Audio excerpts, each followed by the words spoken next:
Hello, everyone. Oh, and people up there. Hi. Hello, everyone. Welcome to the PAC for our talk today with our honored guest alum. My name is Rich Brown. I am the chair of the Department of Theater and Dance, and it is my great honor to welcome to the stage our, this year, Western Washington University's Alumni Achievement Award winner and the creator of this little TV show called Severance, Dan Erickson.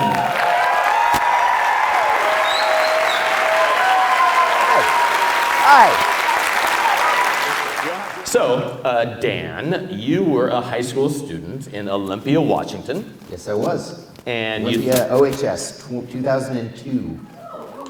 Any Olympia High School? Olympia High School. Call Yeah? All right. And you suddenly got bit by the theater bug, like so many high school students do. And tell us what got you from there to Western to start. Yeah, well, I started out at Oli as doing a theater department with an interest in acting. And so, you know, I took drama classes all throughout, and but there wasn't really an official, like, playwriting, there weren't really playwriting courses there. There was like a sort of a TV production thing that was pretty ahead of its time, actually, at that time. That was really cool. But in terms of, like, theater, I was very much focused on the acting side of things. I would do, like, I had some friends of mine, and we formed like a little improv group, and we would do, you know, we would go and perform at there was some kind of fundraiser that we did at some point, but it was very, it was very sort of much the normal theater kid experience. Mm-hmm. And what changed was a gentleman who now is a professor right here at Western named Brian Willis. Right down there. Known as the Raptor of Justice. You pointed to this guy and I was like, that's not Brian. His hair's not that big. Brian came and basically did a playwriting course for our drama class, through which we were encouraged to come up with like a short like 10-minute play. And I wrote a play about a guy who becomes aware that his life has a narrator, and it's like he can hear the narrator and nobody else can. You know, and I was 16 and I was like, that's brilliant. And it was brilliant. I'm playing with the form of theater. But it was very much getting bitten by the bug is a good way to put it. It was immediate that I was like, yeah, this is I love every element of theater. I still love acting. I love doing improv. But this, I think, is my thing. And then you made this huge mistake and went to another university that wasn't Western. I'm sorry, Rich. For 2 years. I already apologized. And then you got so smart and decided to come here because Brian was also teaching here at Western at that time. Yeah. And so you arrive at Western as a freshman, and kind of walk us through that.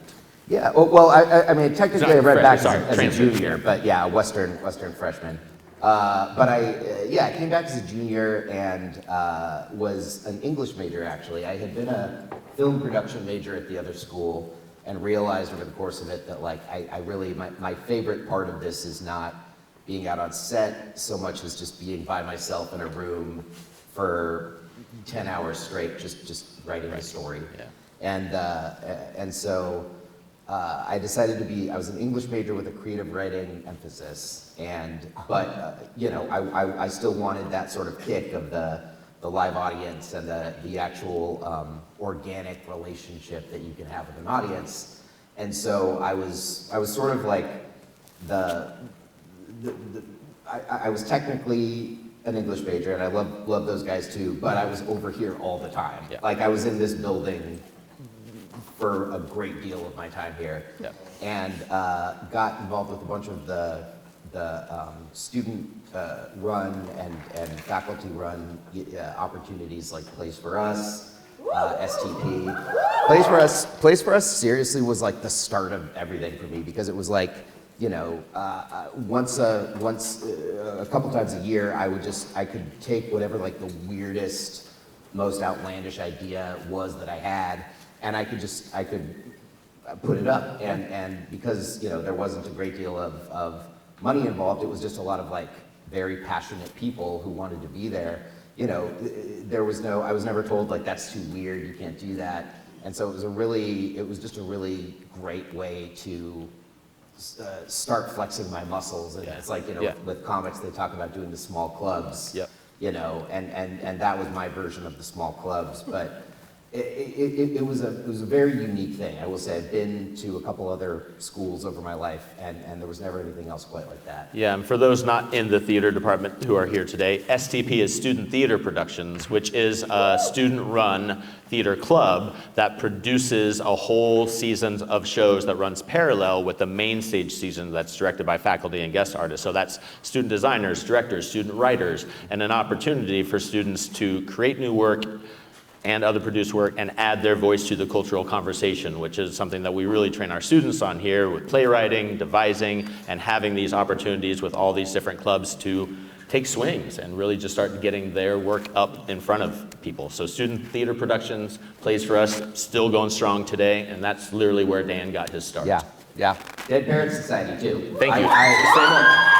Say more about that, please. Dan was one of the artistic directors of Parrots. I was in by far their least successful year they've ever had.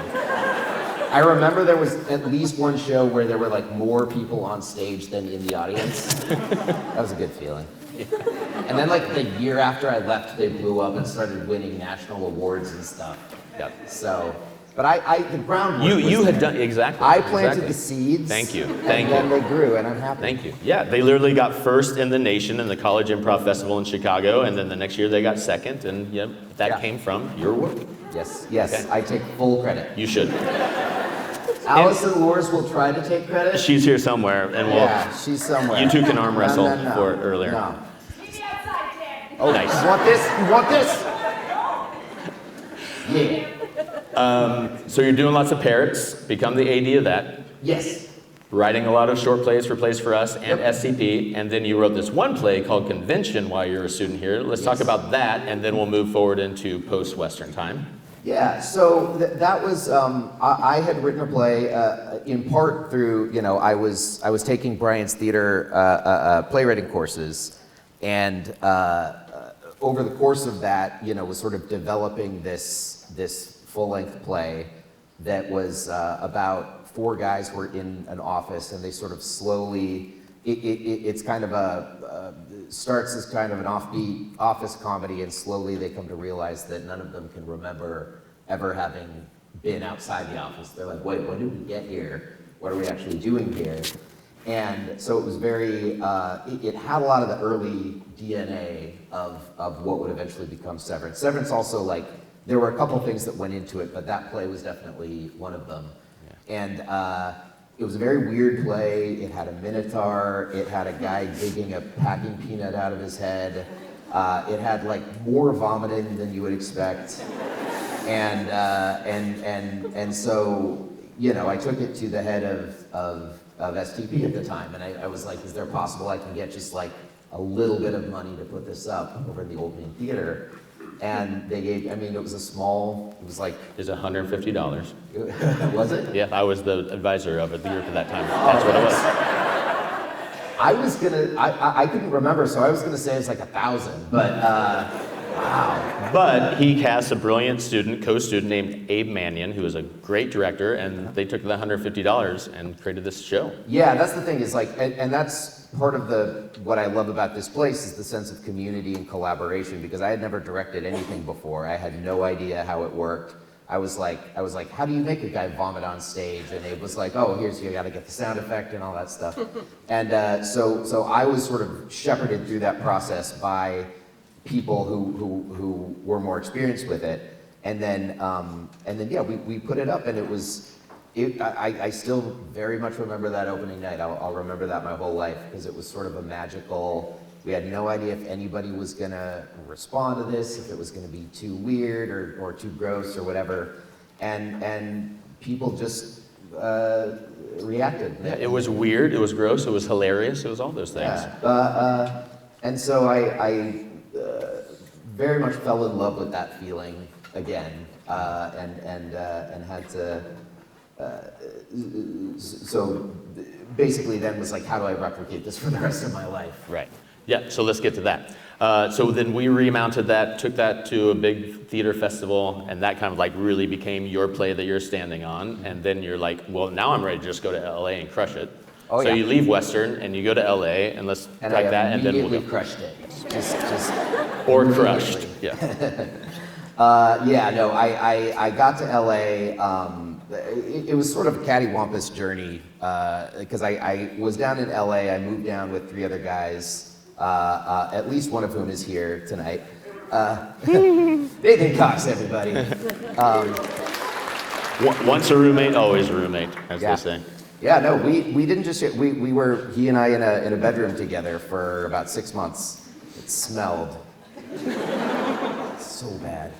But yeah, we moved down together, you know, all of them were pursuing acting and doing different things. These are all Western? All Western guys, yeah. Yep. And eventually I sort of got homesick and ended up coming back here and reconnected with the community up here a little bit for a while. Mm-hmm. And then eventually made my way to New York for grad school at NYU. And that would have been 2010. And this is MFA in playwriting and screen and film and TV, all. Yeah, it's dramatic writing is the program. So it's film, theater, and TV. And I was like sure that I was going to do either film or theater, but while I was there, it was sort of like Breaking Bad was happening, and then like stuff like Parks and Rec and The Office on the comedy side. And it was just a really... Like TV got really good. It was I was just like, there's so much good stuff happening there, and I just want to be in on it a bit. And so I focused on TV. And you got this like shiny new degree from NYU, and you're like, now I'm going to go to LA and crush it. Yeah. And instantly take all the jobs. For the second time. And that's I was what like, happened. I'm going to crush it this time. And I just walked around with my MFA, just waiting for, it was like, job. Like, okay, you're in NYU, it's right here. Yeah, it's right there, it's 3 letters. But they did not give me a job. The job I did get was working at a door factory in a little part of the valley, the San Fernando Valley called Pacoima, and it was a windowless office where I would go and like catalog door hinges and other parts, and it was just not very fun.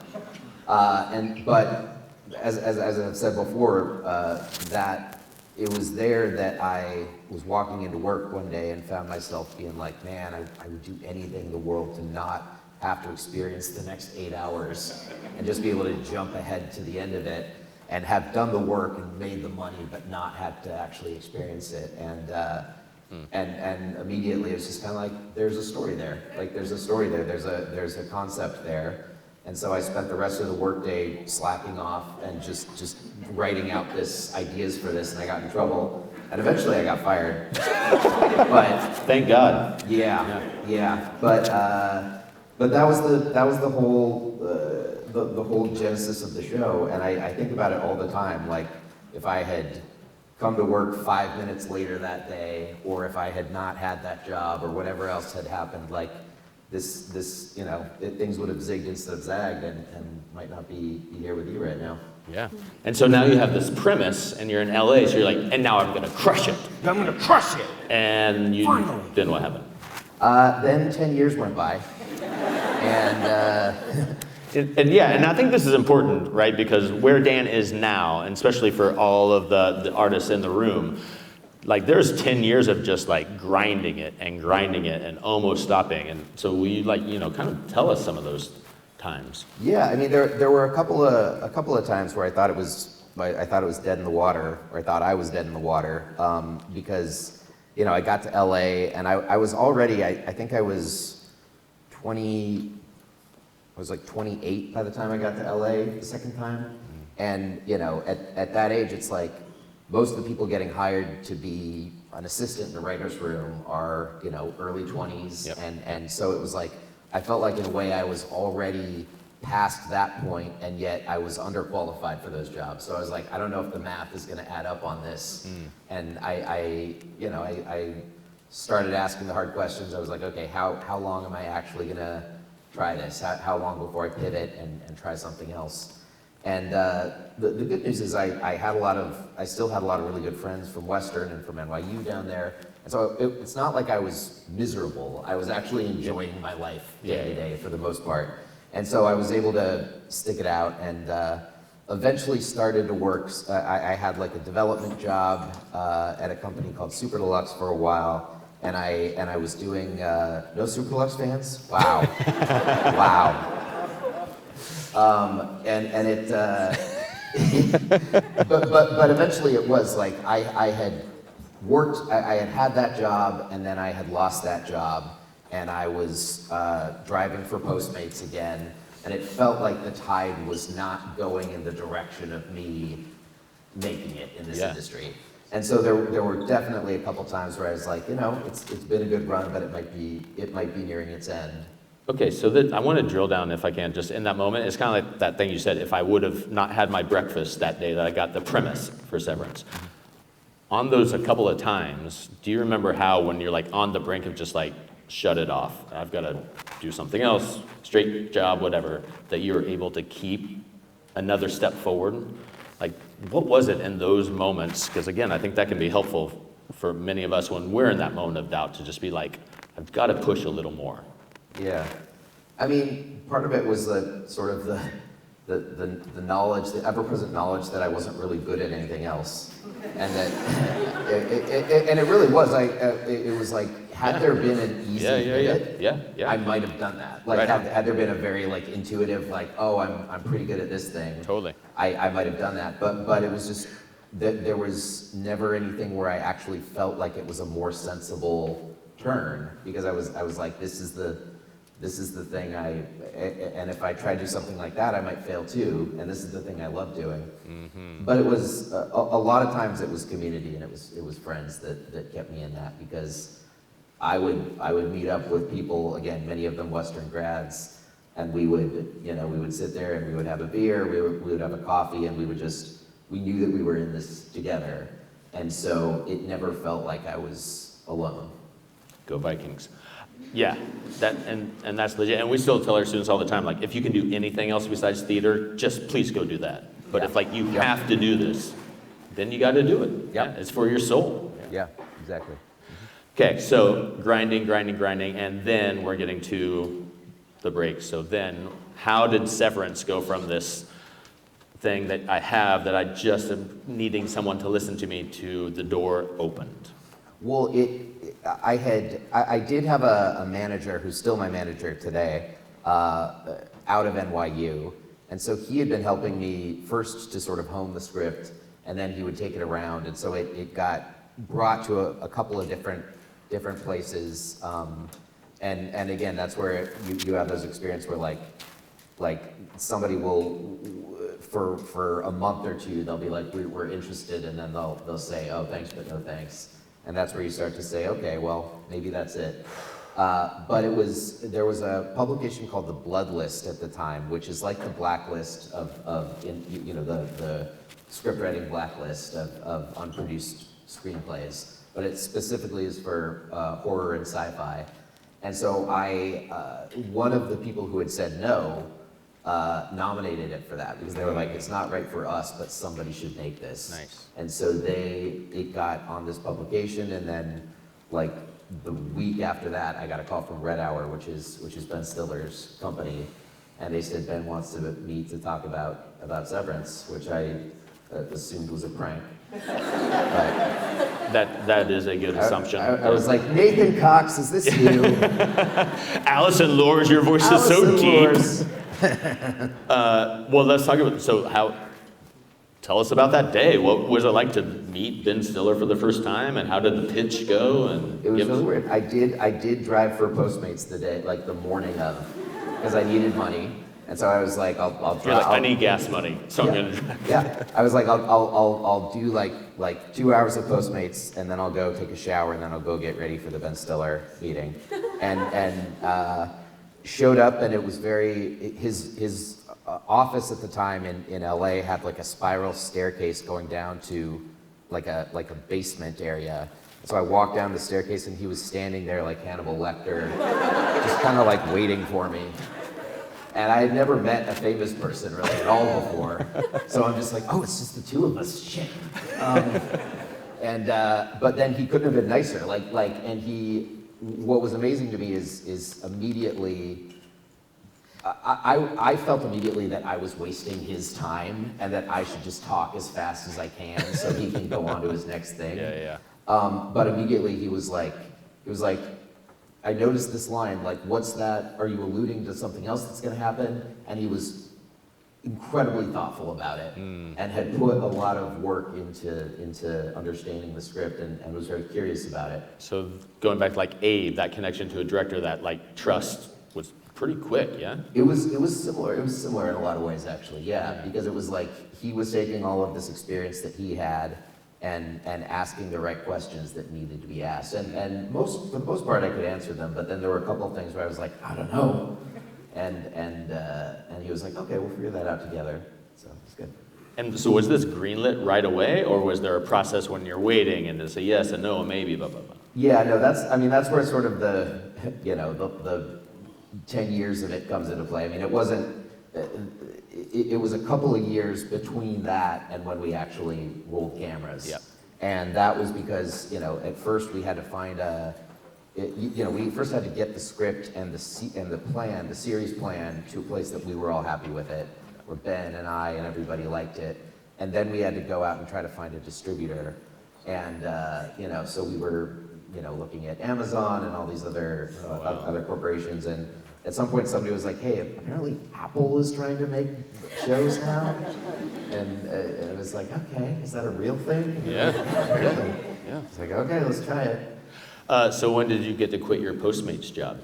Oh, I'm still there. Oh, I thought so. In fact, my order this morning was a little messed up, so we'll deal with that later. I'll make that right. I appreciate that. I'm sorry.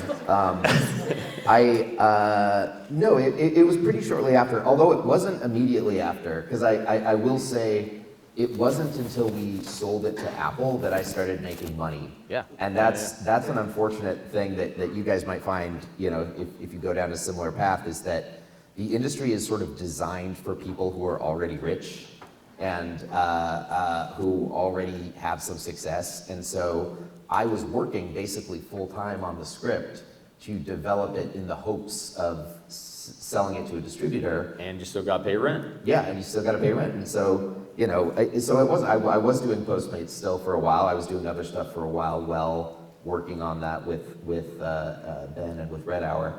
And that's just sort of the nature of it. That's how it works. But fortunately, I was able to, keep it going long enough that we were able to sell it.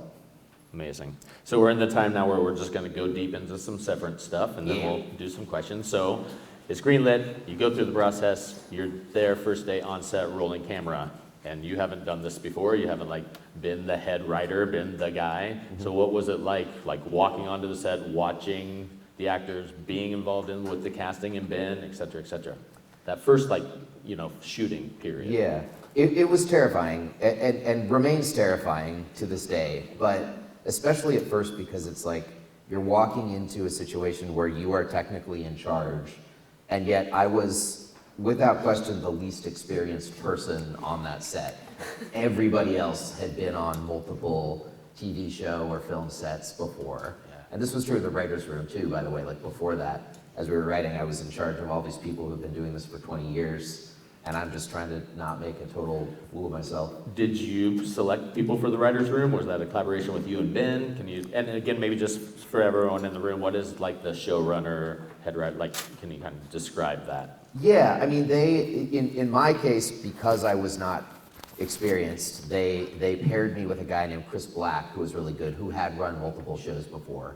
And so he was an incredibly generous collaborator who he came in and was like, this is your show. I want to help you put what is in your head and in your heart onto the screen, and I'll do everything I can to use my experience to get it there. Great. And he was true to that. And so he ran the first season room with me. But then, moving in, it was I didn't immediately just become the showrunner in effect, because I was like, I don't even know the words. Like, I don't know the terms for what everything is. Do I just run around the show? Is that what that means? Yeah, and so I was paired with different people for those first, really for the first 2 seasons. There was a lot of me working with people who had a lot more experience, but it was, I mean, it's crazy because you're in there with, the first thing we ever shot was Adam Scott lying on his couch in the house.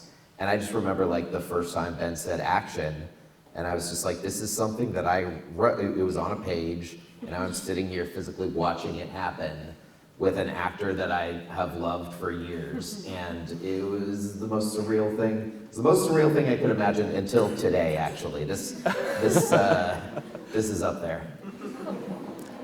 And then it's like, we should add Christopher Walken, you know what I mean? And then it just rolls. So will you talk a little bit about that in terms of like, again, you must have just been like, who's auditioning? What's happening? No, literally, so John Turturro had been cast, and he just like very kind of casually at one point is like, hey, for this character Bert, what do you think about Chris Walken?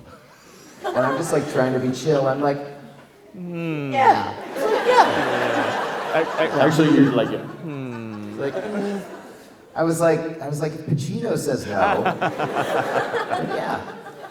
No, that was again, yeah. That was one of the more insane moments. Even just hearing that he had read the script and was thinking about it, you just never expect something like that to happen.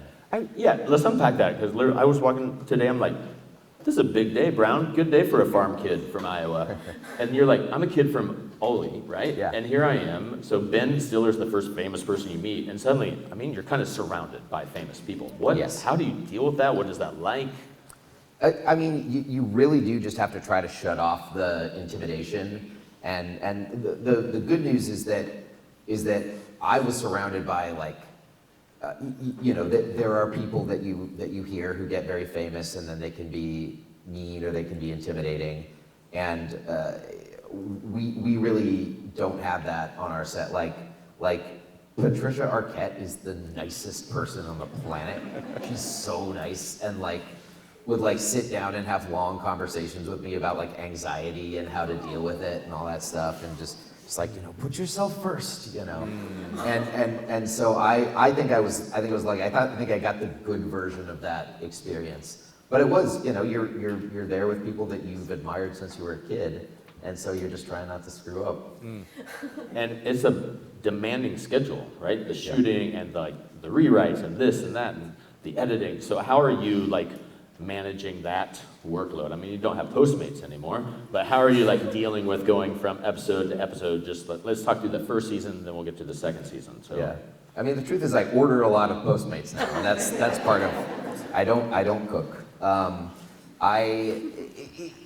It's really tough, and our show, as the internet likes to remind me, it took 3 years to make our second season. But there was a writer's strike. There was a writer's strike for some of it. Yeah. It is also it is a show that is very meticulously put together, and we try to make the story, as intricate as we can, and then smooth it over and try to make it look simple. Like try to hide the fact that we have so many moving pieces happening, and make each episode just work really well as its own experience, and also as a building block into the next thing. And it took a very long time, and there were a lot of rewrites, and including like up to the point that we would shoot. There's a picture of me that I think has made its way online at the goat department, where I'm sitting at Gwendolyn Christie's desk there, and I'm just like typing furiously, and it looks kind of staged, but that was because like I was like literally having a panic attack in that photo, because they were like, they had done the reading in the morning, and the actors were like, I don't think it was like, none of this scene is working. We basically need to rewrite the whole scene before we shoot in 2 hours. 2 hours, yeah. And so I was sitting there just like, what the hell is this? I have no idea how to make this work. And there was a lot of that. And then at the same time, you're like starting to try to, they're telling you like, well, you need to start conceiving the next season now. Like you need to start thinking about the next thing. Yeah. So it's often just a thousand things that you're juggling at once. And I'm not a good multitasker. Yeah. So it was a challenge. None of us are. We think we are, but we're not. Yeah. No. Yeah, you're literally like script doctoring your own script. Yeah, it's a good way to put it. Yeah, yikes. Well, that's a good question. In terms of when you wrote that first season, did you already be like, and here's a clear end, oh crap, now we're gonna restart? Or did you already have like, okay, if this gets renewed, right, I've already got some ideas of the story arc to continue on, blah, blah. Yeah, when we first sold the show, I had a pitch for the ultimate shape of it, like the whole thing, like where it goes, where it ends. Yeah. And that, for the most part, we've remained true to. It's the sort of overall shape of what the show is going to be by the time it's over and you're looking at it in totality. It's more or less the same. But in terms of like episode to episode, season, yeah, it's constantly you're like, well, as long as we have the scene, with the jackalope, it's going to be totally fine. Like the jackalope is the center of the whole thing, and then they come and they're like, we're not doing the jackalope anymore. Yeah. And I'm like, we can't lose the jackalope. Damn it. Yeah. So you get to the end of that first season, and I imagine you're just like on cloud 9, be like, holy cow, my life is nuts now. And then let's talk a little bit about that 3 years, and then we'll like walk through the second season. So instantly the pressure's on. I imagine people are like, very like, we need this, we need that. So how do you kind of negotiate that in terms of like continuing the arc and trying to like break up the episodes and get that whole second season script moving forward? It was way harder. The second season was way harder because also it's like the first season there is no model for what this thing is supposed to be. It's like your sophomore album in a way. Yeah, exactly. And the second season it's like, well, I don't even know what I did right the first time. Like, I'm not sure I get the show. And so how do I try to replicate that? And that's where you find yourself in that headspace that is incredibly damaging, I think, for anybody trying to make art or anything creative, which is you get in the headspace of trying not to screw up and trying not to make a mistake because you don't want. I immediately start thinking about, Reddit or whomever else being like, oh, this guy was a phony. This guy got lucky one time, but he actually didn't know what he was doing. Yep. And that can be the guiding voice in your process if you let it. And so I just had to try to be like, we did this once. I think we can do it again. I'm going to try to get back to the headspace when I was just like living in a small apartment, driving for Postmates, and writing this Smelly primarily. roommates. What was that? Smelly roommates. Smelly roommates. Yeah.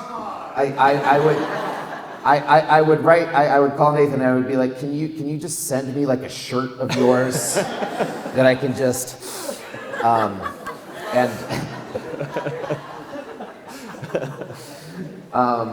every talk needs a theme, it's important.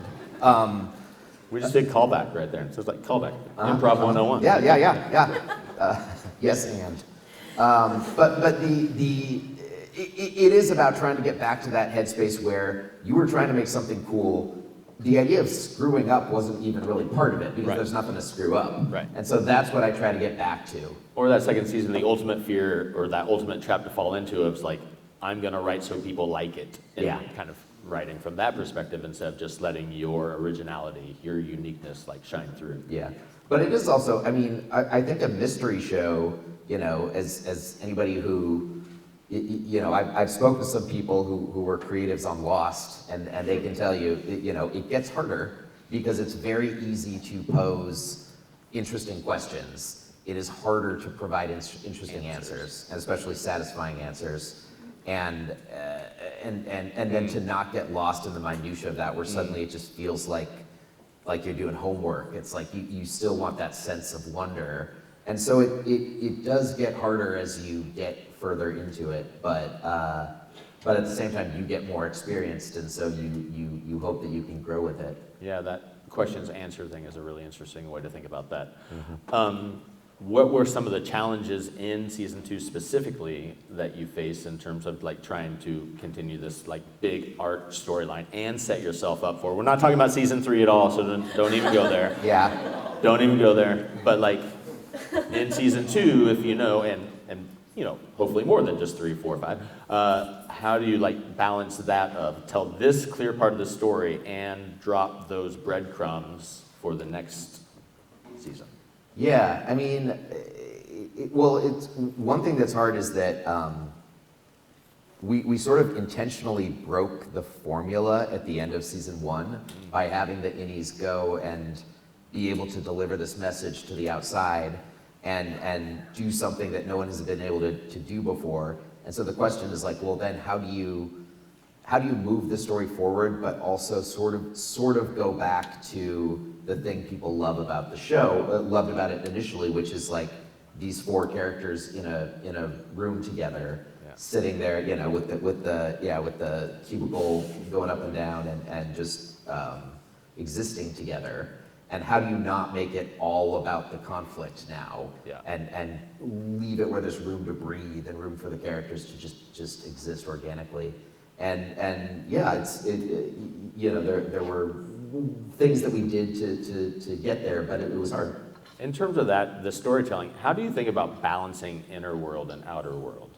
Do you think about that at all, or is that not even in your mind? Yeah, I mean, I'll be honest, like the innie world is easier in a way because that is the thing that is much more specific to this show. It's like they're like a unique world. A unique world that has all these rules that we've come up with together and that we've been able to build over time. The outer world is interesting because we always said we wanted to have a sense that even if you're not in Lumen, you're in Lumen.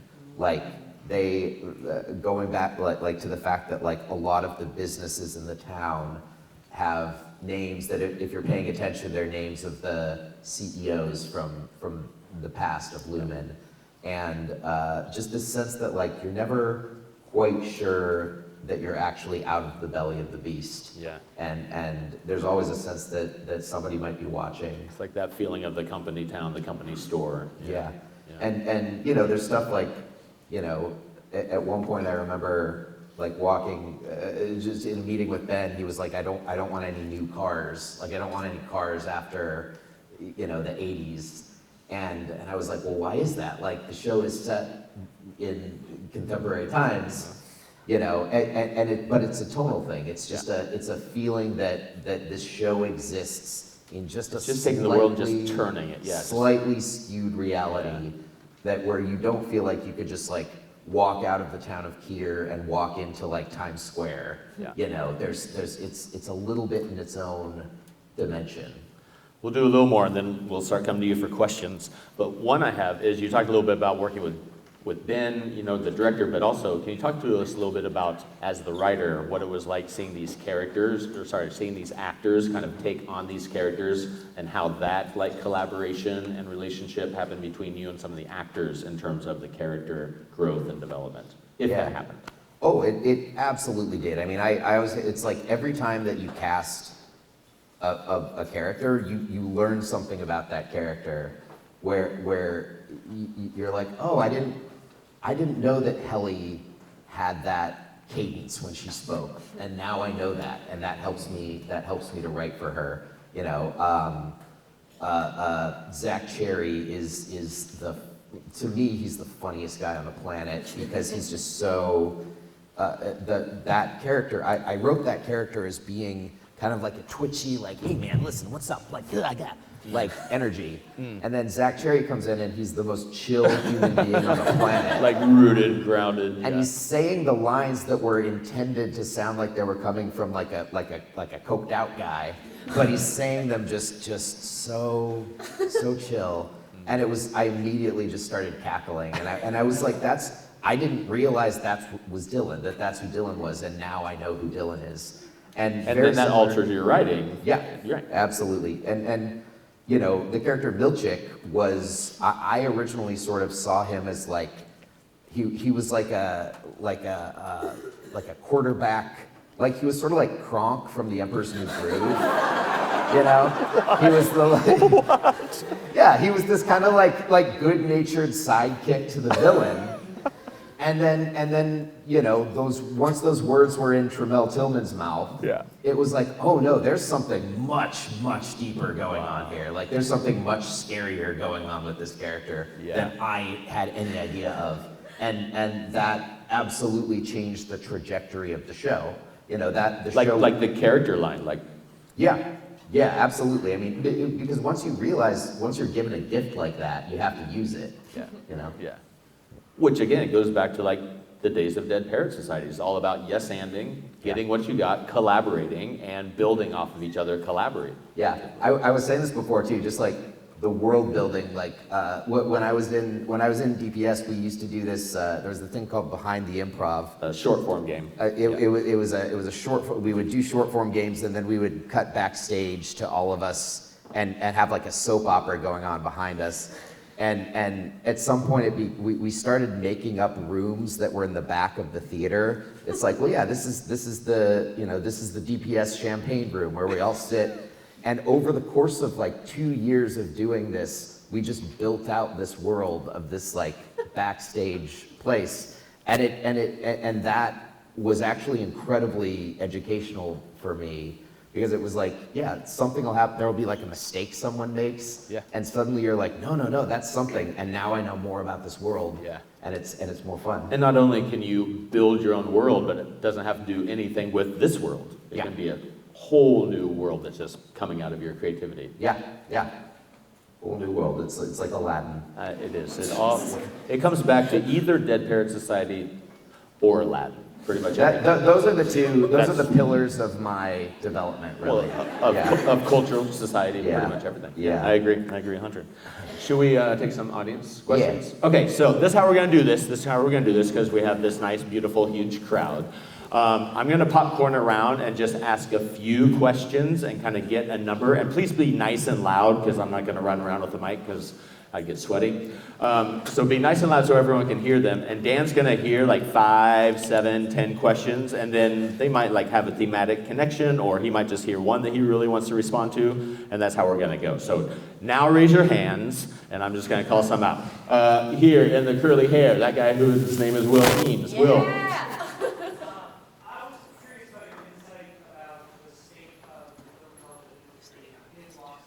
Ooh. Great, so there's one. This person with the glasses right here, I don't know. So in the writer's room, do you have like the entire server floor and all the departments mapped out? Okay, here in the hat, you had your hand raised, hat? What's your thought process when creating a new character? Is it more about what will serve the story, or just like this would be an interesting place to see? Let's honor the balcony there with the big hand waving at me. What is the process for working with the production and visual design side of things?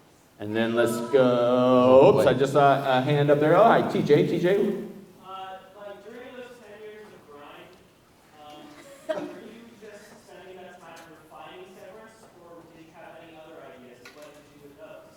Kind of feel like we got a gist of some things to talk about. Yeah. Although now I feel bad. I'm like, I want to. I know. I want to answer all those questions. I was refining Severance that entire time, but again, there would be a while where it would seem like things were stalling on it. You know, like there was a big production company that said no, and so I put it away and I didn't look at it for maybe 2 or 3 months. I wrote a couple of features during that time, a couple of feature film scripts. I wrote another pilot with a friend of mine that we're still looking to hopefully get made someday. So I would pivot to other stuff. That all changed as soon as Apple picked it up, and since then it's basically been all Severance all the time. To your question, I think I can't pretend it's not a very strange and somewhat terrifying time to be going into the industry.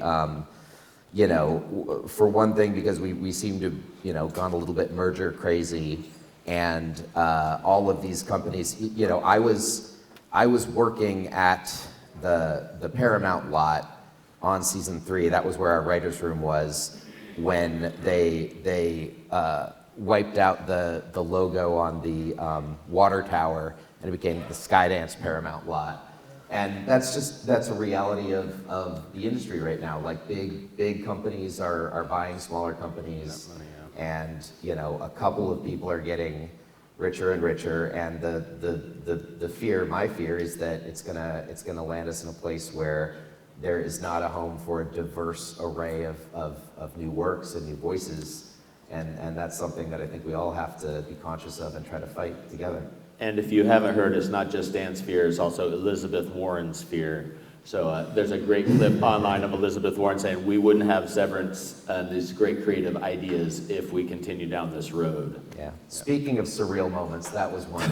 When I was watching that, That was one it was too. a surreal moment for me, knowing you'd be like, is she talking? And she said your name. She's like, she just said Dan's name. It took me all day to be like, to understand that wasn't AI. I thought that was AI. I just assumed. Oh my God, wouldn't that be ironic? Yeah, if that was yeah. AI? But speaking of, that's another Yes. thing right now that we're all having to contend with, and I think I was saying earlier, like the best thing more than ever right now, what we need is people who are willing to break the algorithm and write something that doesn't make sense from any perspective of like how things have been done in the past. Like people who are gonna say like there is no pattern to prove that this idea is gonna work, but I'm just gonna trust my own instinct and I'm gonna go on faith and I'm gonna make something that is new and exciting. That's always been important. We've always needed those people, but now that it's literally an algorithm, I think that's the only thing that's gonna save us.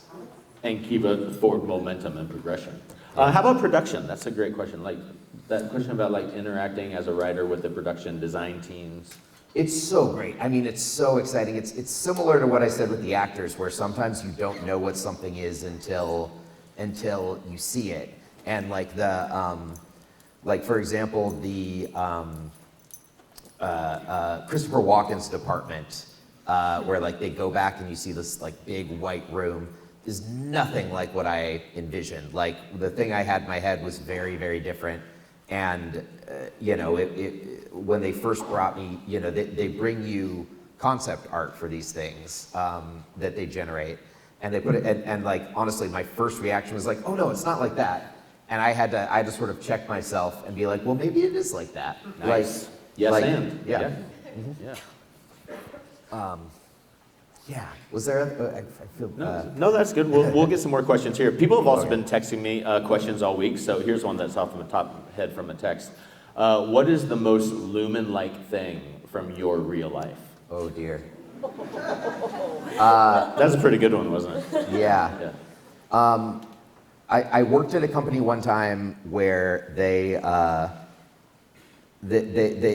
company was failing, and so they sent this guy. They spent millions of dollars. It was a global company. This guy from the national office came around to every office, and he presented this thing that was going to save the company. Which, ironically, given where we are, it was the 8 Viking principles. And because the guy was apparently, this executive was really into Vikings, and so he was like, we went on like he showed us a bunch of pictures from this tropical retreat they'd gone on to come up with the Viking principles. Oh my God. And they were like, plan the raid, everybody row. Prepare for the fight. It was that The stuff. hats need 2 horns. Yeah, 2 horns per hat. But it was stuff like that, and I'm like, how much money did you spend to go to like Guadalajara and do this? And the funny thing was, the best part was they showed us the slideshow of them on the beach, like, and then the last slide just said, "You are here." And the guy turns and he goes, "This is the most important slide. Because the whole time we were there, you were with us." And then he turns to the CEO who hired him. It's like, that'll be $5 million. $5 million right now. And no, you can't have a new copy machine. Oh my God. Now we know what season 4 is going to be about. Yes. Okay. Let's pop up some more questions. You in the mask? Big and loud. Is there any reason that the seventh floor resembles the way it's in the Miller Hall? Okay. You in the blonde curly hair here? Yeah.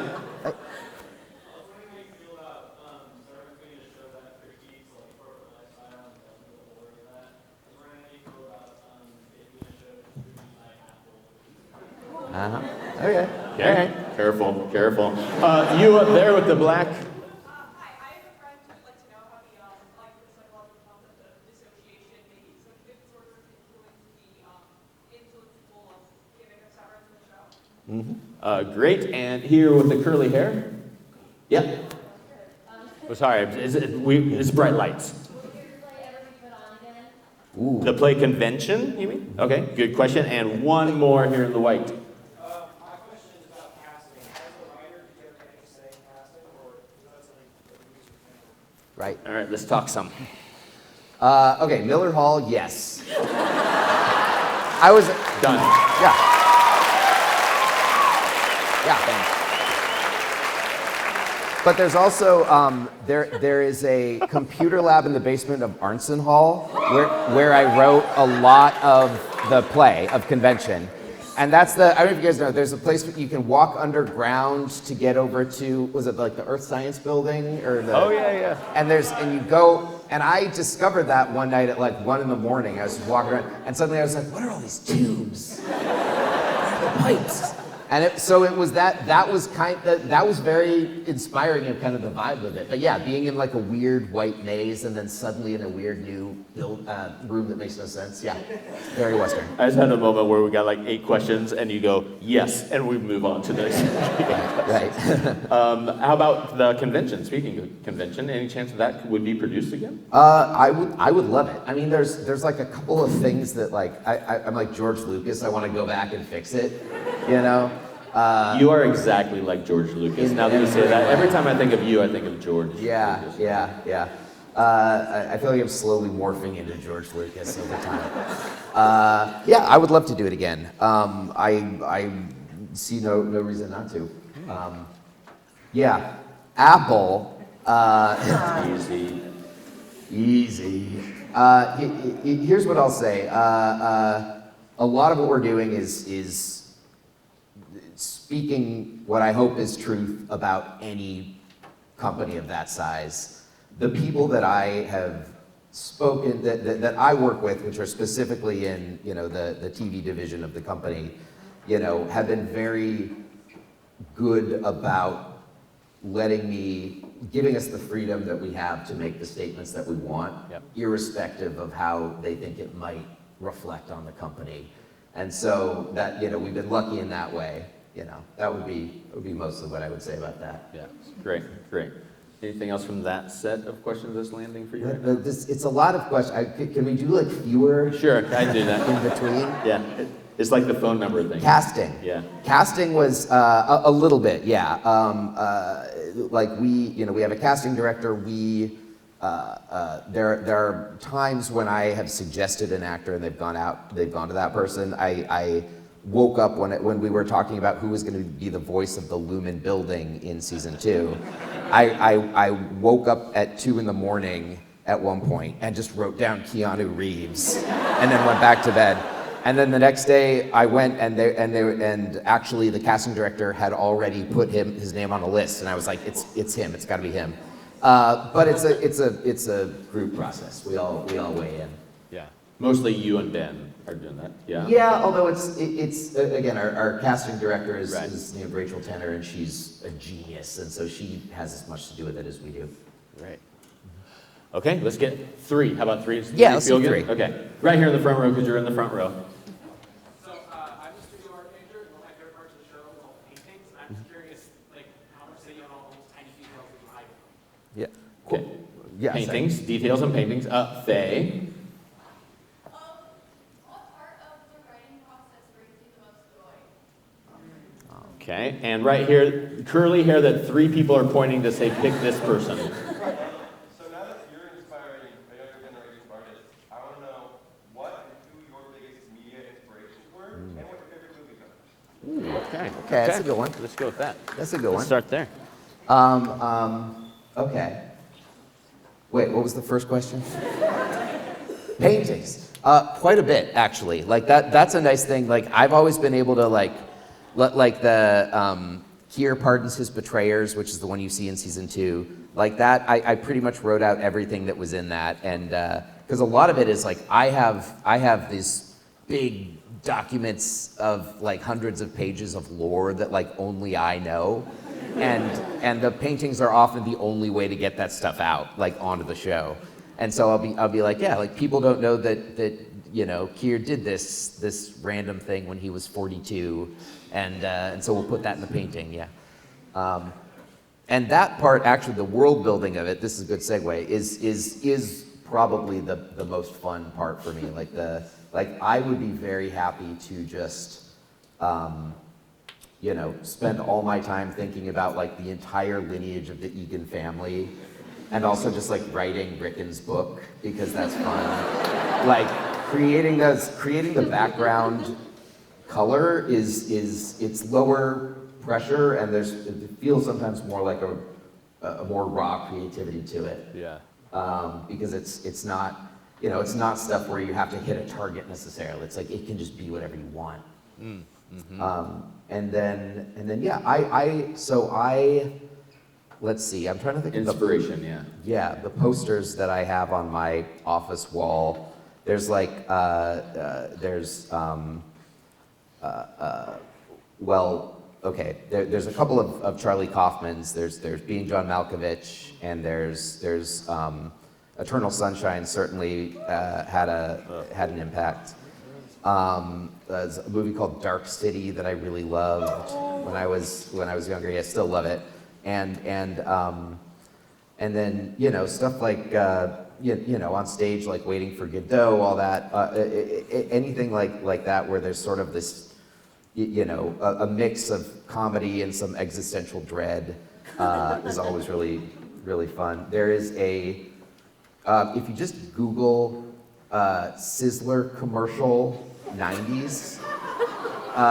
You'll see there's like a weird internal video that they made for Sizzler employees to like get them jazzed about working for Sizzler, and it's like 15 minutes long, and that so much Lumen shit came from that. I will say. So those are the main ones. Those are the big ones. Now that's research. Yeah. Yeah. Well, you brought it up. So, is there a piece of that lore that's deep that you do all this background writing for all these characters and storyline and plot that you want to share with us? Like, what's something that hasn't ever come out in any show, but it's like this is an important part of this character or of the overall story? Oh God. And all of your back writing. Oh God, that's interesting. Yeah. If you want to think about it, I can get some more questions, but if you got one.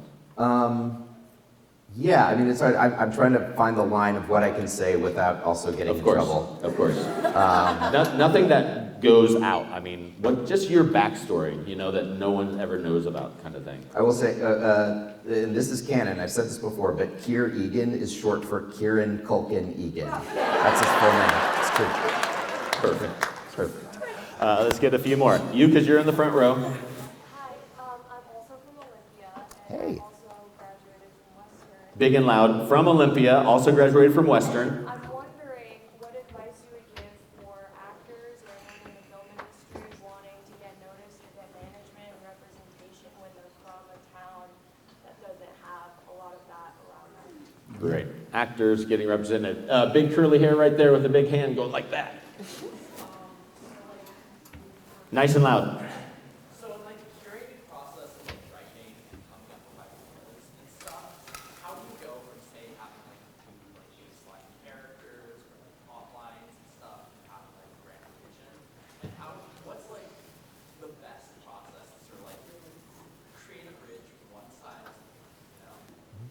Okay, characters, a plot line, and then finish right here. Ivan. The characters that are out on Severance, you mentioned some stuff.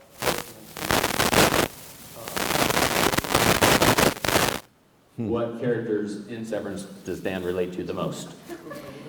Well, let me start there. Sadly enough, Rickon is definitely one. I know very well the feeling. One of my favorite scenes actually in season 1 is the scene in the finale where they go out onto the porch and Rickon is like pacing and he's like, I sound like an idiot out there. Like, because it's the first time that you've sort of seen behind the mask for a second with him and seen he has this persona that he's created and is this sort of pompous, obnoxious intellectual. But it was the first moment that you realize, like, he can hear, when he says something dumb, he can hear it too. And that's a feeling I know very well is, I promise you, however the rest of this goes, I'm gonna walk off stage and be like, sounded like an idiot at that one question. And that sort of self-doubt is something that I can definitely relate to.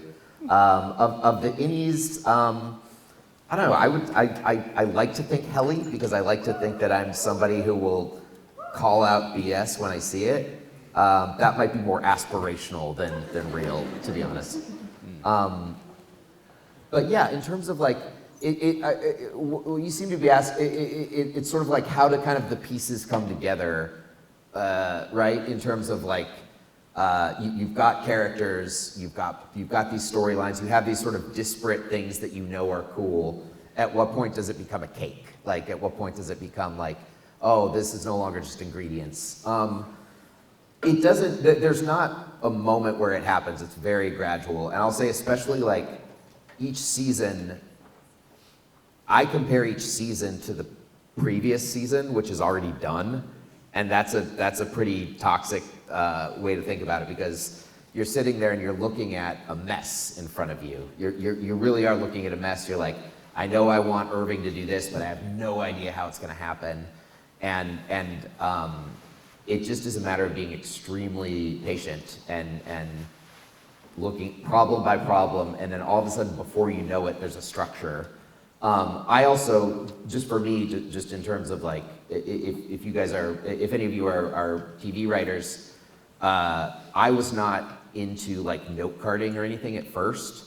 Like I would see like people would put like an episode character grid with all of these note cards where it's like, this tracks Mark's arc, this tracks Helly's arc. That scared the crap out of me when I first started.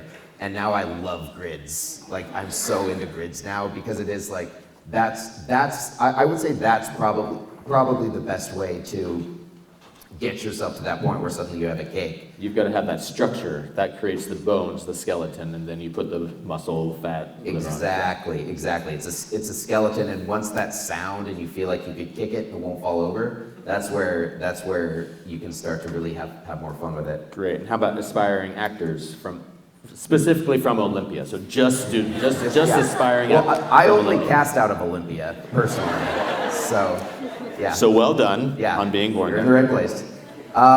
My good friend Allison Lures said something earlier today that really stuck with me, which is that a lot of times it's not about if you get if you're auditioning, for example, for like a sheriff, and you immediately put on like a tough voice and you're kind of shifty-eyed, like looking around the town for all the no good nicks. That's not how sheriffs talk. Like a lot of times, sheriffs can be very reserved and quiet. Yeah. And for the most part, it's people who are bringing something organic and personal to themselves, as opposed to and maybe playing against expectation. If for no other reason than just because you know that if you are sending in, especially like a self-tape, the people looking at this will have seen at least 50 tapes over the course of the day, and they're going to be looking for someone who didn't go with that first impulse and tried something a little different. And even if it doesn't end up being right for the part, it's like they might remember you later. They might be like, oh yeah, that was the sheriff with the really high, tinny voice. Yeah. I like that sheriff. Well, it's something we tell our students all the time too, is like, you trust your own uniqueness. Like, you are the only unique one who can do that. And there's a callback to that in terms of how you're talking about, I wrote this character like this, and then this actor came in and read it like this, and totally changed your perception of that character. Well, and that's the thing, is like, I have no doubt that Zach Cherry auditioned for a million things where he just sort of did his Zach Cherry thing and it wasn't right for the role, but it just takes one. Yeah, no doubt. Let's get a few more questions. I feel like I'm working that part of the room, so I'm going to come to here. Yes? What made you decide to put so many love stories in your sci-fi horror? Ooh, love stories. And I haven't got the back, so you've got a big hand, but you're dark. I can't see anything else. Yeah? In the show, there's a lot of like really unique words that I learned personally just from watching. Where did all those fun words come from? Words, and then one from the balcony. You mentioned working in a room with people with more experience than you. Have you struggled with a sense of imposter syndrome? And you got advice for artists that feel the same? Oh, that was MJ. Okay. Yes. Go. Yes. Okay. Words. They did an Honest Trailers of Severance at one point. I don't know if you guys know Honest Trailers. It's like they make fun of a thing, basically, by giving like the honest version of the trailer. And one of the lines they had was, they were like, is this show actually smart, or do they just have a thesaurus? And the answer is, we just have a thesaurus. For me, I used to use thesaurus.com, but Merriam-Webster.com, the thesaurus setting, actually has a lot more options, and that is always open on my computer. That's a deep tip right there. That's a great tip. Yeah. And it's something that I didn't say at first because I was ashamed, but now I just lean into it. I'm like, yeah, no, I don't. My vocabulary is nowhere near as good as the show's vocabulary. Use the tools, right? Yeah. Use the tools. Yeah. Okay, what was this one? This was. What made you decide to put so many love stories? Oh, there. Yes. So I will say. Look at this guy's heart. He's a big softie. I'm a big little softie. Yeah. I will say that I did not originally intend. Can I say this? Yeah, I can say this. I did not originally. I did not intend Mark and Helly to have a romance. I was intending them to just. I actually like really solid platonic friendships depicted on screen, especially between like a man and a woman who your expectation might be for them to fall in love. But it was pretty early in the development process that we decided to change it, and really it was. I think at the crux of your question kind of is why put something like that in what could be so cold and clinical and kind of scary of a sci-fi concept. And it's the same reason that Irving and Dylan are not a romantic pair, but their love is as important to the show as any of the mystery elements. That's the best. It's the sweetest thing. Yeah, and just how protective Dylan is over his friend. But then also, when Irving falls in love, and these characters are in a sense children, experientially. They've never had, most of them have never had a romance before, and that is such a formative thing. You learn so much about yourself the first time that you fall in love, and so it was about keep making sure that there was a warm beating heart at the center of this messed up, disturbing, dystopian universe. We wanted to make sure that there was something really alive at the middle of it, and I think that the answer to that, be it romantic or platonic, is love. And then working with more experienced people? I mean, it is the imposter syndrome doesn't go away, and it doesn't get less. It just changes. I am fortunate now to be, on the third time doing this, where I know I do have a little bit more faith in myself, and there are times where I'll struggle to speak up, or I'll be embarrassed to present an idea, and I'll have to talk myself. I'll be like, "You're Dan Erickson, damn it!" say the thing, and then I'll say it and it won't go over well, and then I'll spiral. But but it's something that you really do have to push through. Again, I quoted Brian Willis earlier as saying, you know, it's important not to lose your arrogance too early. And I, you know, in that case, what the word arrogance I take to mean sort of audacity, the audacity to really believe that you have something to say that is worth hearing, and that you belong here, and that as scared as you are, that you know, if you're not going to put this out into the world, it will never go out into the world, and that's a tragedy. So you have to be willing to be brave enough and audacious enough to just say, you know, I'm as good as anyone here, and I'm going to act like it. Nice. And I'm going to add my voice to the cultural conversation. Exactly. I'm going to start moving us towards wrapping up here, so we're done with questions from the audience. But Dan, I've got a few things for us to talk about to end here. One, what you just said about you learn something about yourself the first time you fall in love. So what did you learn about yourself the first time you fell in love? Well, I've never dated, Rich. Okay. No, you do. You're seeing yourself from another person's perspective in a way that at least for me, I never had outside of a loving relationship like that. And what did you learn? You think about that. You can answer that. I might have to think about that Fair, one for a while, fair. yeah. Okay, then a couple more things. What do you see in terms of future? So where do you go from here? One thing that people ask a lot is sort of like, are you working on anything else? And the answer right now is no. Severance really is a full-time job in every sense of the word. And like, when I'm done working on this show for the day, I'm usually just like passing out in front of the TV, and there is it's not just about time, it's about energy and bandwidth and the creative energy, the output. And so I am looking forward to, you know, a future where I can sort of open up and look at other stuff. I'm very interested in features. Like I said earlier, I love TV. I'm so excited to be working in TV and like being able to build out something long form.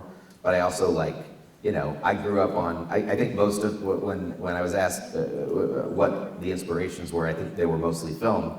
And that is the world I sort of grew up in. And so I am excited to play in that sandbox too. And then reflecting back to your time here at Western, what are some things that you learned here, your experience that you've just like brought with you that's kind of like built a foundation for where you are now today, if you can tie it back into your experience here?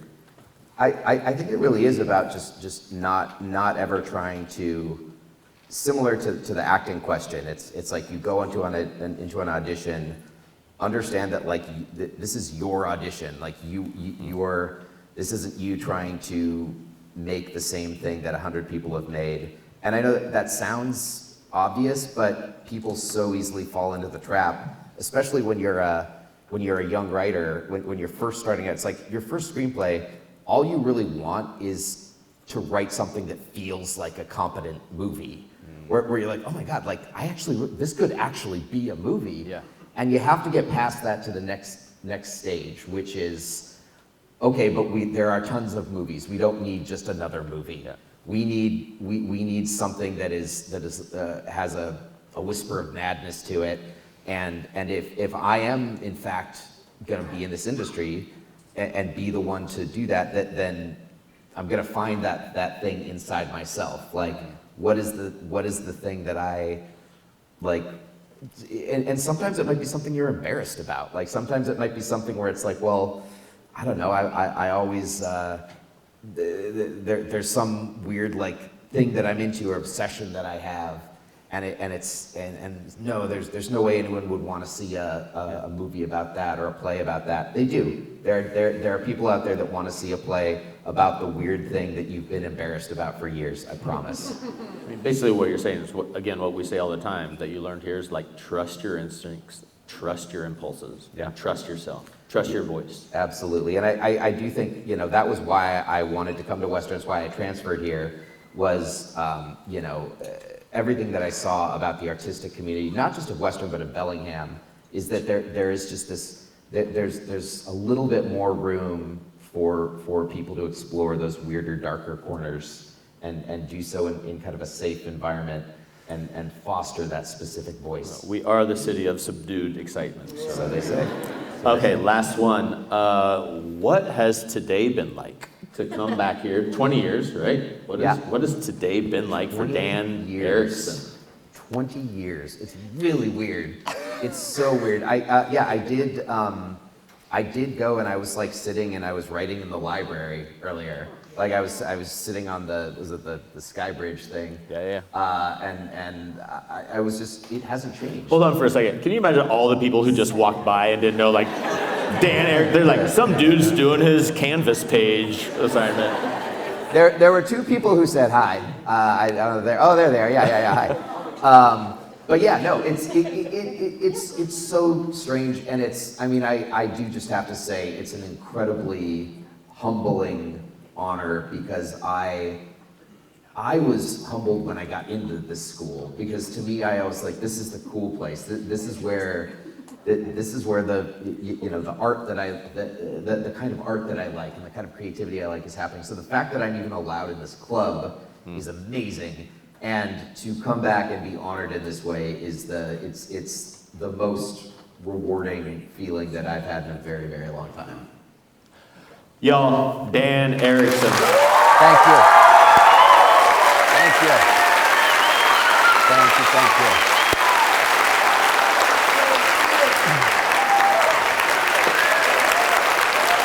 Thank you. Thank you so much. You guys are amazing. Thank you, thank you.